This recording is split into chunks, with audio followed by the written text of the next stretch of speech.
हाँ, तो हम लोग आज शुरू करेंगे अभी विस्टास का second chapter, the tiger king. The tiger king was it has been written by Ramaswamy Iyer Krishnamurthy. ये रामस्वामी अय्यर कृष्णमूर्ति के द्वारा लिखी हुई है, जिन्हें कल्कि भी कहा जाता है। ठीक है, कल्कि नाम से ये फेमस है। खैर, Ramaswamy Iyer was born in 1899 and he died in 1954।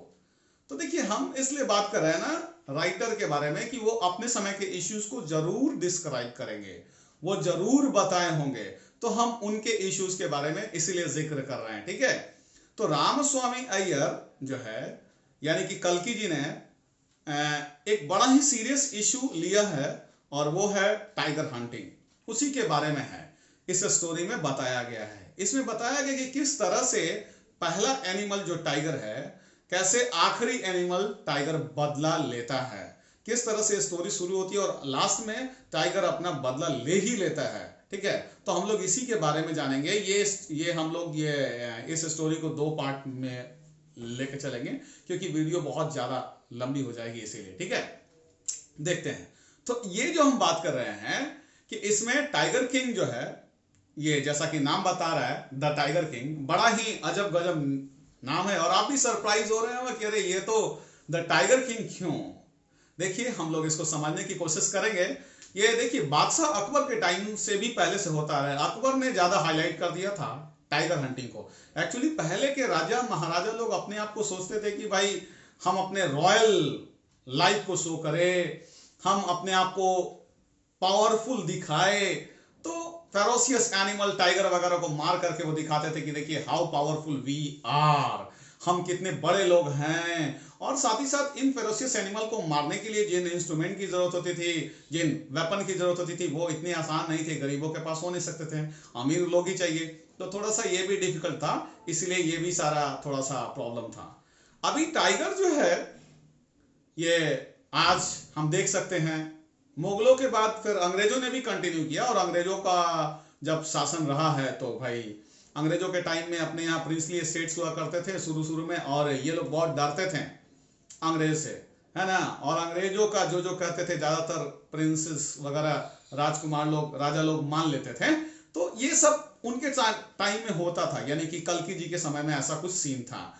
तो उसका असर इस चैप्टर में भी आप मतलब देखेंगे कि क्या क्या हुआ और कैसे कैसे हुआ। ठीक है, अब देखिए, समझते हैं इसमें हम चैप्टर को लेकर करके। ठीक है, अभी देखिए, इस चैप्टर का हीरो महाराजा और प्रतिबंधपुरम है। प्रतिबंधपुरम इज है ना a place that was being ruled by the maharaja, मतलब किंग का शासन हुआ करता होगा। तो वो इसका मेन कैरेक्टर है, प्रोटैगनिस्ट है, मतलब हीरो है, मेन कैरेक्टर है। So the maharaja of Pratibindapuram is the hero of this chapter, this story. ठीक है, वो मेन हीरो है यहाँ का। And he is identified as, उनको जाना जाता है, he is identified as his highness Jamedar Khilad, है ना, हिज हाइनेस जमादार सूबेदार मेजर महाराज जंग जिलानी, MAD, ACTC, CRCK, ये सब बहुत बड़े नाम हैं जिनको याद रख पाना बहुत मुश्किल है। ठीक है, तो उनको जाना जाता है कि भाई ये मेजर, जामेदार, खिलेदार, ये सब नामों से जाना जाता है। And this name was often shortened to tiger king. इस नाम को अक्सर लोग, इतना बड़ा नाम याद रखना मुश्किल है भाई, कि MAD, ACTC,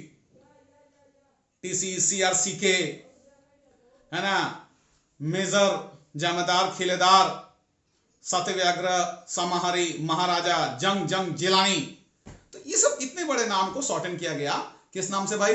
टाइगर किंग के नाम से। ठीक है, और हम लोग आगे भी टाइगर किंग के नाम को ही लेके चलेंगे, कंटिन्यू करेंगे। ठीक है, अभी देखिए, कि I have come forward to tell you why he came to be known as tiger king.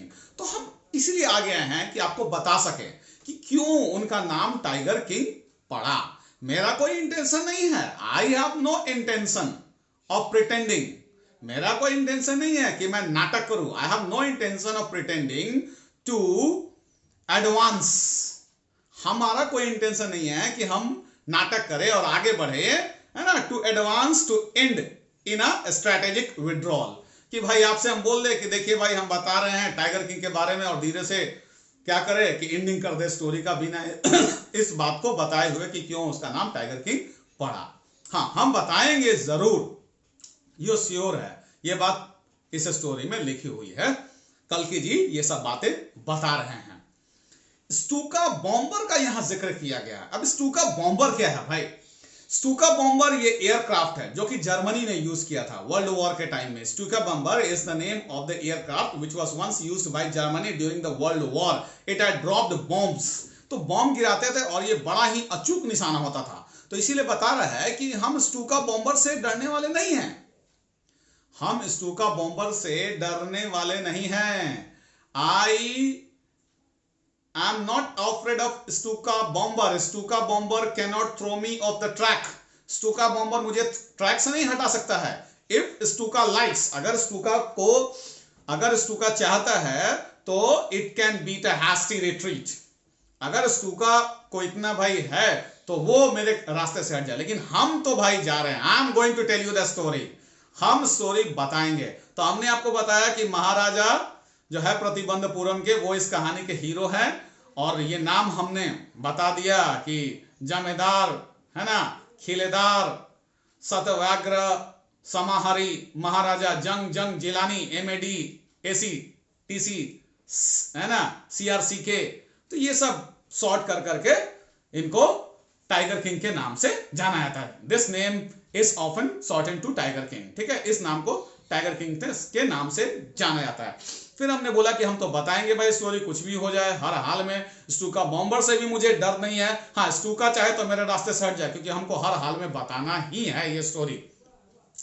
देखिए कि इस स्टोरी के बिगिनिंग में ही ये बड़ा ही इंटरेस्टिंग बात है कि भाई मतलब the manner of his death, जिस तरीके से वो मरते हैं वो बड़ा ही इंटरेस्टिंग है। और जो कोई भी, if anyone whoever goes through the story, जो भी कोई महाराजा के स्टोरी को जान जाएगा तो will have the natural desire, उसका नेचुरल डिजायर होगा। क्या होगा natural desire? Will have the natural desire to meet the man of this indomitable courage. Indomitable मतलब अदम्य, जिसे हराया न जा सके। तो जो कोई भी अगर महाराजा धीराज टाइगर किंग के बारे में जान जाएगा तो उसको एक हिम्मत होगी, उसका बड़ा मन करेगा कि मिल सकते थे हम इससे, काश कि इनसे हम मिल ले। There is no chance of its fulfilment, इसके पूरे होने के कोई भी आसार नजर नहीं आते हैं। क्यों भाई?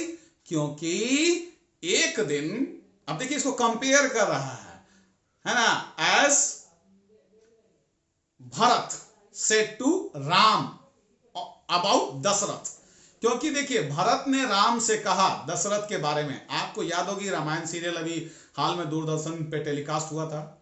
तो भरत जी जाकर के बोलते हैं भगवान राम को दशरथ के बारे में कि पिताजी का देहांत हो गया। तो वही थोड़ा सा इसमें लिखा हुआ है, उससे कंपेयर कर करके कि as Bharat said to Ram about Dasharath, क्या बताया कि चले गए, यानी दशरथ का देहांत हो गया, राजा दशरथ का देहांत हो गया। तो उसी के बारे में ये लिखा हुआ है कि जैसे भरत ने राम को बोला वैसे ही ये हुआ कि the tiger king reached his final abode of all the living creatures. जो लिविंग क्रीचर्स का अंतिम स्थान है वहां चले गए। मतलब दूसरे शब्दों में यूं कहें कि जैसे भरत ने राम को कहा कि पिताजी चले गए, वैसे ही ये टाइगर किंग भी चले गए हैं फाइनल अबोर्ड। अबोर्ड का मतलब लिविंग प्लेस, स्थान, रहने का जगह। तो सभी लोगों का अंतिम स्थान क्या है भाई? तो अंतिम स्थान तो हम सभी को पता है। अंतिम स्थान आपका क्या है भाई? अंतिम स्थान है मौत हो जाता है तब, नहीं। तो वही बोला कि भाई इस तरह से वो चले गए। सही है। इसके बाद देखिए अब होता क्या है कि दूसरे शब्दों में यूं कहें कि in other words we can say that the tiger king is dead. ठीक है, टाइगर किंग मर गया, but the manner of his death is extraordinary. मरने का तरीका बड़ा ही अलग, क्वाइट डिफरेंट, बिल्कुल अलग है। उनके मरने का तरीका बिल्कुल भी अलग है, सेम नहीं है। अब देखिए, it can be revealed at the end of the story. ये स्टोरी के एंडिंग में हम लोग इसको रिवील करेंगे, मैं इसे बताऊंगा। इस स्टोरी के एंडिंग में मैं आपको बताऊंगा कि किस तरह से उनका देहांत हुआ, है ना। The aspects of its death was as soon as he was born.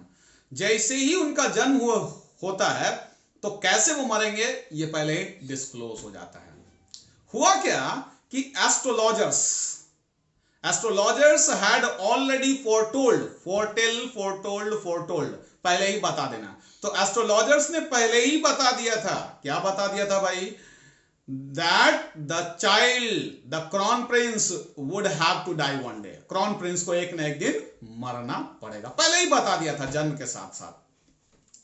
हुआ क्या कि भाई जैसे ही एस्ट्रोलॉजर्स ने शुरू में इसको देखा बच्चे को, तो छोटा बच्चा था, अभी क्रैडल में था ही, तो एस्ट्रोलॉजर आगे आए और चीफ एस्ट्रोलॉजर ने इसे देखा और बोला, क्या बोला भाई, the child will grow up to become champion of champions, warrior of warriors, king of Kings.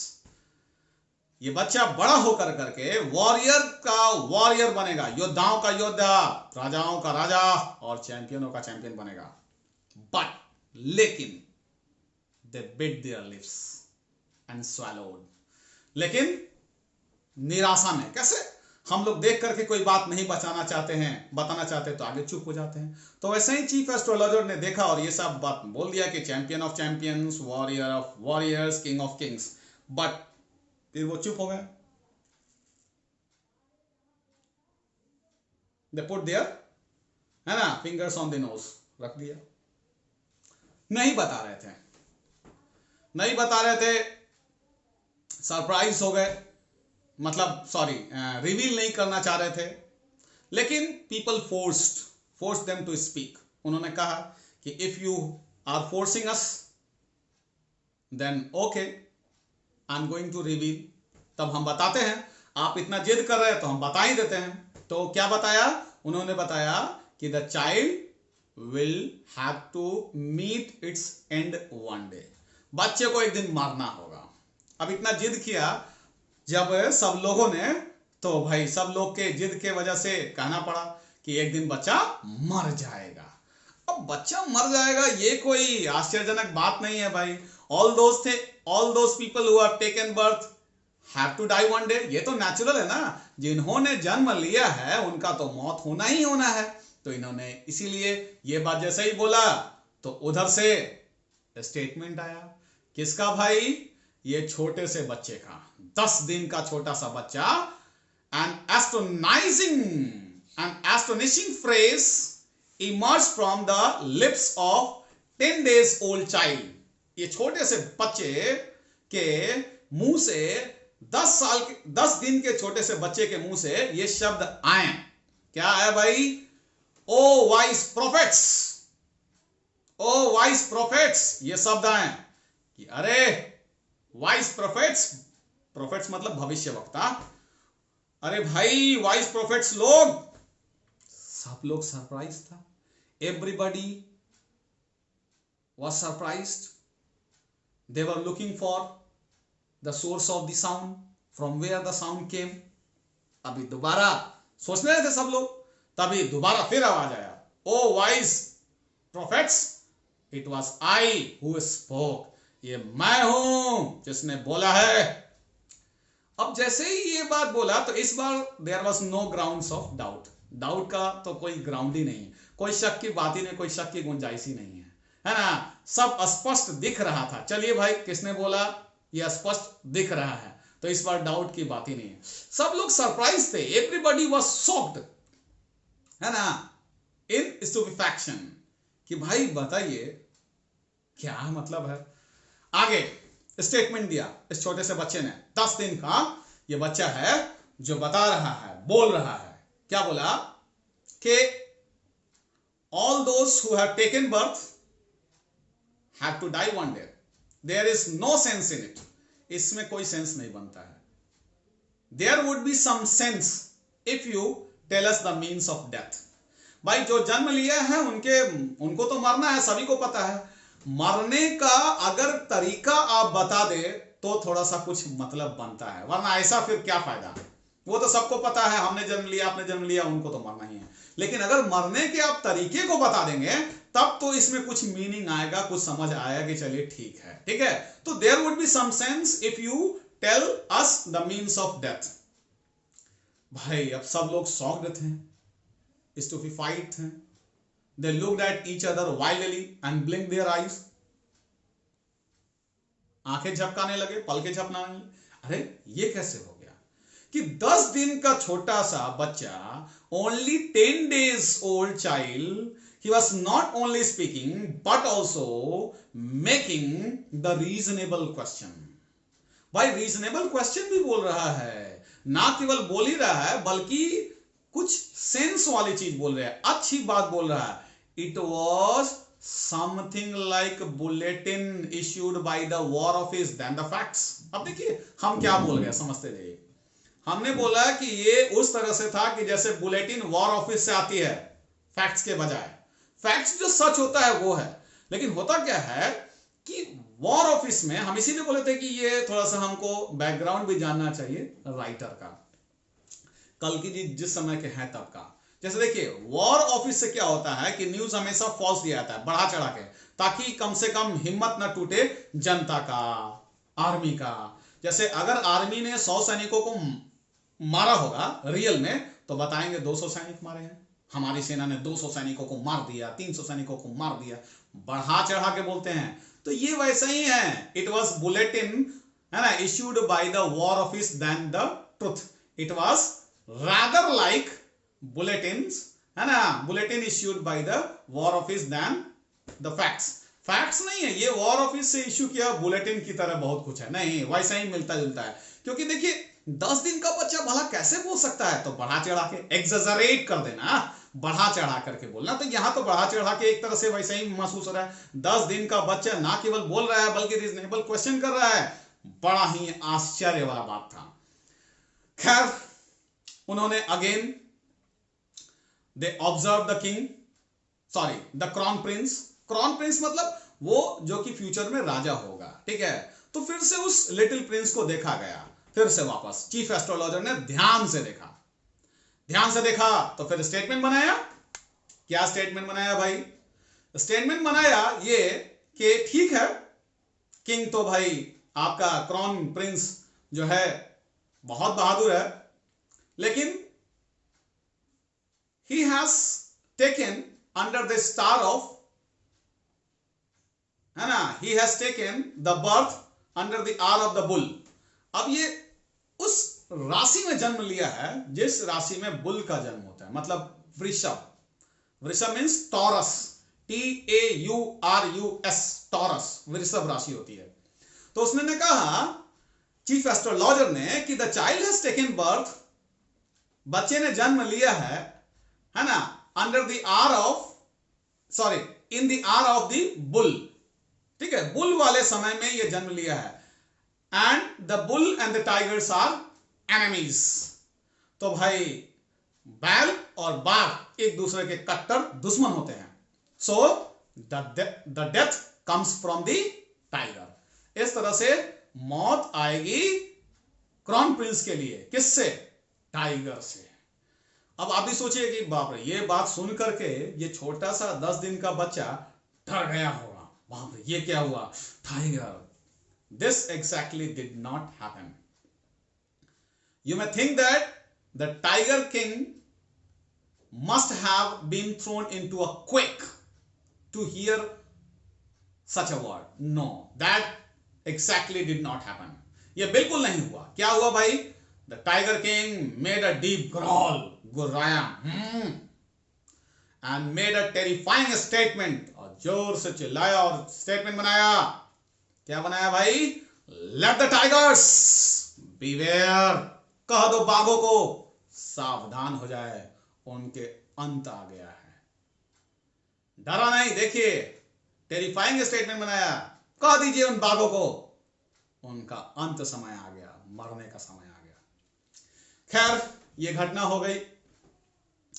This was only a rumour rife in Pratibandapuram. Rife RIFE और रूमर जानते ही हैं, रूमर मतलब अफवाह, राइफ का मतलब होता है वाइड स्प्रेड। तो ये पूरी सभी जगहों फैलने वाली अफवाह बस ये बन के रह गया, ठीक है। But with the hind site, लेकिन हिंड मतलब बाद में, साइट मतलब दृश्य, तो बाद में ये अकाउंट जो है, this account was a rumour rife, only a rumour rife in Pratibandapuram. Pratibandapuram में ये अफवाह पूरा फैल करके बस केवल और केवल अफवाह भर रह गया। लेकिन बाद में, but with hind sites, hind मतलब बाद में, साइट्स मतलब दृश्य, लेकिन बाद में जो हम देखेंगे with hindsights we may conclude, हम कंक्लूजन कर सकते हैं, but with hindsights we may conclude that this was based on some truth, ये सच पर आधारित था, क्योंकि आगे ऐसी ऐसी घटनाएं होगी जिसमें होगा क्या कि टाइगर किंग मारा जाएगा। किसके द्वारा? फाइनली एक टाइगर के द्वारा। तो ये देखिए, अभी हमने ये पार्ट 1 एंड किया। हम इसीलिए बोल रहे थे कि आपको रामास्वामी अय्यर कृष्णमूर्ति के बारे में बैकग्राउंड जानना चाहिए। अभी उसी तरह से वो स्टोरी अंग्रेजों को फिर स्टोरी में लाएंगे, क्योंकि वो कंटेम्पररी इश्यू उठाते हैं। उस समय भी टाइगर का मुद्दा चल रहा था और आज भी है, ठीक है। खैर, तो हमने यहाँ पे बस देख लिया कि प्रतिबंधपुरम है ना, ये मेन हीरो है इस स्टोरी का, फिर उनका उतना बड़ा नाम, फिर टाइगर किंग और टाइगर किंग क्यों नाम पड़ा, फिर हमने ये बताया कि हम भाई पीछे नहीं हटेंगे, हम आए हैं बताने के लिए आपको स्टोरी, और बता के ही जाएंगे। स्टूका बॉम्बर से भी हम नहीं डरते हैं, है ना। और जैसे ही उसका जन्म हुआ तो भाई उसका जन्म के साथ साथ उसके मौत का भी घटना का आ गया, जो कि चीफ एस्ट्रोलॉजर ने बता दिया था, अनाउंसमेंट कर दिया था। हमने इसके बारे में जिक्र भी किया था, आपको याद होगा। फिर हमने फाइनली ये भी बता दिया कि ये 10 दिन का बच्चा तुरंत कैसे गुर्राया, है ना, जब इसको कहा गया कि तुम्हारा मौत का कारण एक टाइगर होगा, ठीक है। तो ये हमने पार्ट 1 खत्म किया है। अगले वीडियो में हम लोग पार्ट 2 के बारे में जिक्र करेंगे। उम्मीद है आपको पूरा पूरा समझ में आ गया होगा। सब्सक्राइब करना चैनल को नहीं भूलिएगा और बेल आइकन को जरूर से जरूर प्रेस कीजिएगा। उससे क्या है कि मेरी जो भी वीडियोस होंगी आपके पास उसका इंफॉर्मेशन जरूर आ जाएगा। अब जिस सब्जेक्ट का होगा, अगर आपके पसंद का होगा तो आप उसे देखेंगे, नहीं होगा तो फिर उसको स्किप कर जाएंगे। लेकिन सब्सक्राइब करने से यह फायदा होगा कि आपके पास हमेशा आते रहेगा इंफॉर्मेशन, और बेल आइकन को दबाना ना भूले। Okay, till then, bye bye.